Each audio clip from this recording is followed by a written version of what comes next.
What you see at the races is a shiny race car, but it would never get there without a very detailed level of engineering underneath it.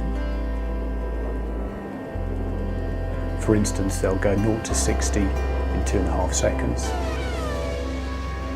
The braking loads are very high. They can pull 5.5 to nearly 6 G under braking. And the top speeds are up around 340 towards 350 kilometres an hour. Well, 3D Systems really helps us overcome our engineering challenges. It enables us to bring parts to the wind tunnel or to the track much quicker. It opens up the materials we can use and where we can use those parts on the car. The biggest challenge in Formula One is the timescales that we operate to. So we have a yearly cycle of races, 20 races a year. We do a completely new car from one year to the next. It's a big logistics, operational challenge. What we're about is pace of development, and additive manufacturing brings that to us predominantly in the most critical area of development that we can affect, and that is aerodynamic development. The car and the model are always evolving, daily. Formula One doesn't stay static for very long.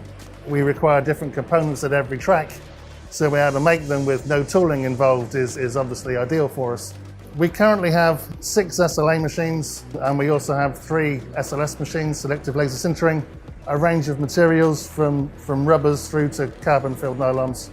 It's absolutely invaluable to us to work with a partner like 3D Systems to develop the technology that they're providing to us, to work in partnership with them to make it more productive, make it more efficient, open up new avenues of development and usage.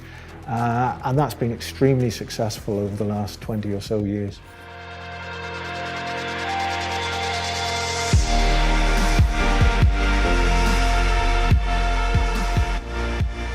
Being able to produce 600 parts in a week with 5 people is quite unique.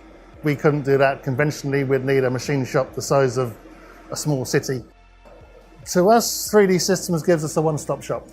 We've got the equipment we require to do the job we require. We've got the materials we require to do the job we require. We've got the expertise from the applications engineers to help us along the way. And we've got engineers on the end of the phone providing service instantly. The 3D Systems engineers help us with how we're going to produce and use the parts. So they've got the knowledge on what materials we can use, how we design an additive manufactured part, and then how we can use it on the car. And without that knowledge, we would struggle to get the best out of that type of manufacture.